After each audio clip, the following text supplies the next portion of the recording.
Listen, there's a huge misconception about what it means to be unbothered. Most people think it means not to care about anything, to be cold or detached from everything happening around you. But that's not what it is. Women who are always composed, who command respect, and move through life with ease are not disconnected from reality. As a matter of fact, they are actually very aware and are extremely intentional about the things they pay attention to. Whether you realize it or not, selective attention is powerful. And this is what separates women who live the life they truly desire from women who live their lives trying to please other people. Once you master this, everything begins to shift.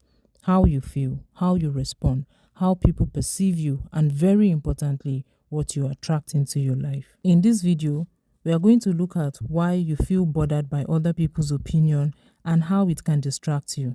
2. We will look at selective attention and the psychology behind it. 3. What women who are unbothered do differently. 4.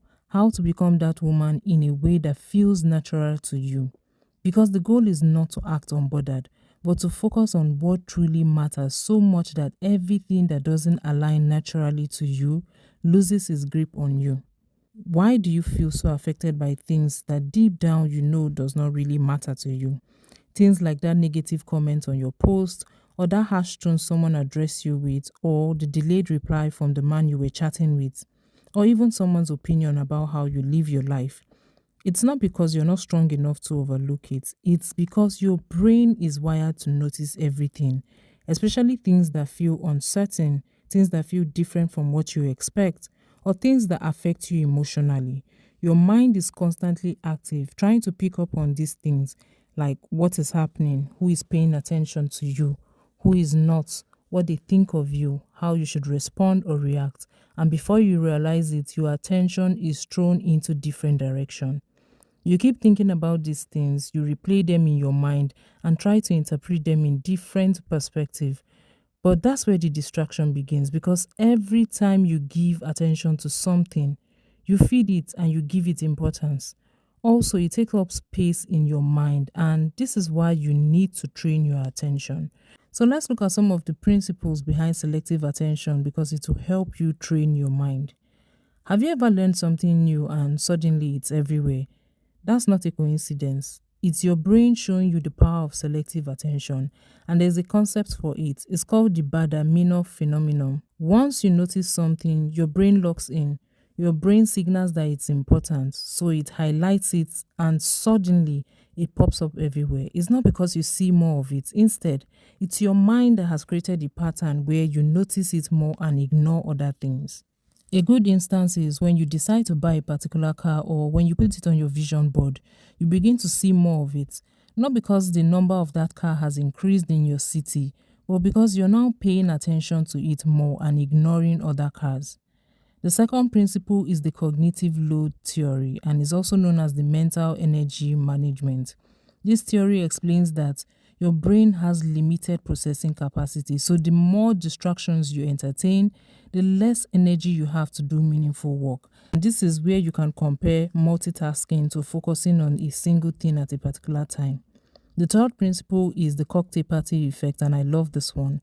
Your brain can tune out almost everything but instantly lock onto what feels personally relevant, like when you hear your name in a noisy room or at a party.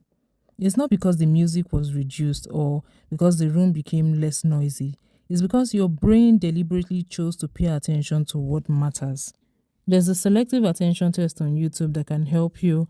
I'll put the link in my description box. Please, when you try it out, come back here and put down what your score is in the comment section, just for the fun of it.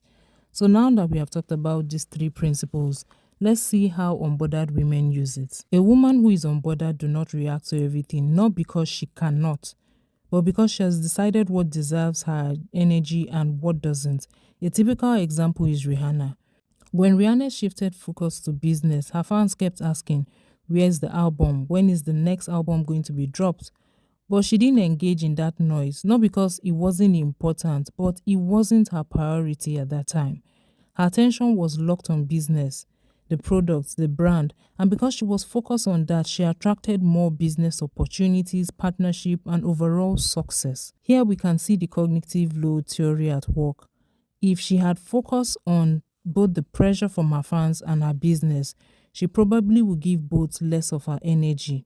But because she was able to filter out what wasn't priority to her at that time, she succeeded in her business. 2. An unbothered woman understands the power of focus.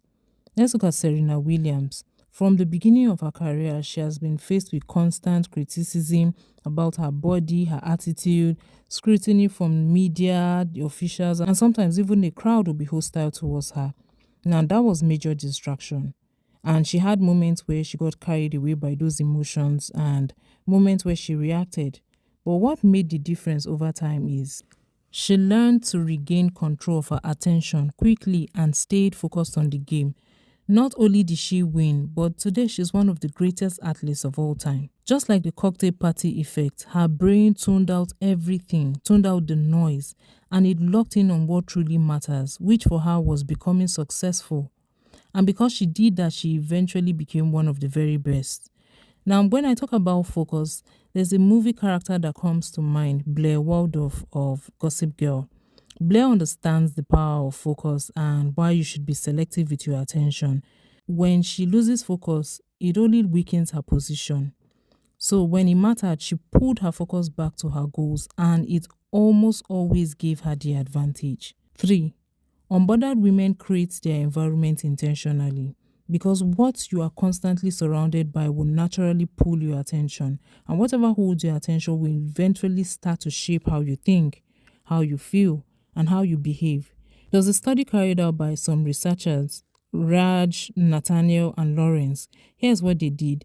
They randomly took families living in high poverty neighborhood, gave them some vouchers to move to a low poverty neighborhood, and followed them for many years. This is what they found out.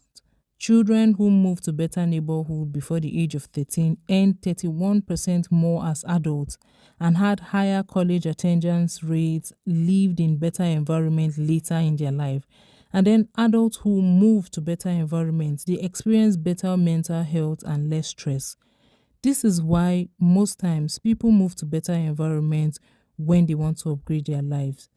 Because your brain begins to see what you desire and it registers it as a pattern, and then eventually you are compelled to make it a reality for yourself. If you haven't liked, if you haven't subscribed, what are you waiting for? How to become unbothered in a way that feels natural to you. First, you need to begin by always asking yourself this simple question. In any situation, does this deserve my attention? The question is not whether or not you can react or respond, but if it's worthy of your attention. Once you start filtering your experiences through this question, a lot of things will immediately lose importance because they were not in the first place. So when someone makes a passive-aggressive comment or tries to pull you into an unnecessary drama, is your refusal to engage more powerful? Because selective attention is not about ignoring everything, but choosing wisely what deserves your attention. The second thing is, you need to understand this. Attention is a habit. Right now, you're still used to reacting, you're still used to checking, overthinking, and giving your energy to things or people that don't deserve it. It's going to take time for you to train it, and it's by practicing pause. Pause before you react, pause before you respond. Give yourself space to choose instead of automatically engaging. You see, the urge to do the opposite will always be there, but if you discipline yourself to learn how to sit with your emotions, you will discover how much in control you are over it, and eventually it gets easier because your brain will begin to recognize it as a pattern and then it forms a habit. So let me address something important. I know you think people will take advantage of you not reacting. What if I tell you the opposite is the case? Because when people trigger you by telling you lies, by spreading rumors, or trying to always have a fight with you, what they actually want is your engagement. What they want is your attention. They want people to see that you are just as dramatic or just as toxic as they are. Also, when people don't get the reaction they want from you, they will keep triggering you. But when you are selective with your attention, they are forced to adjust because they realize that they do not have access to you. You don't become unbothered by suppressing your feelings. You become unbothered by mastering where your attention goes and deciding again and again what deserves your energy and access to you. If you're very committed to becoming unbothered, there's another video I did that you need to watch. A lot of women love that video and it will help you. Check the description box for the link. See you there.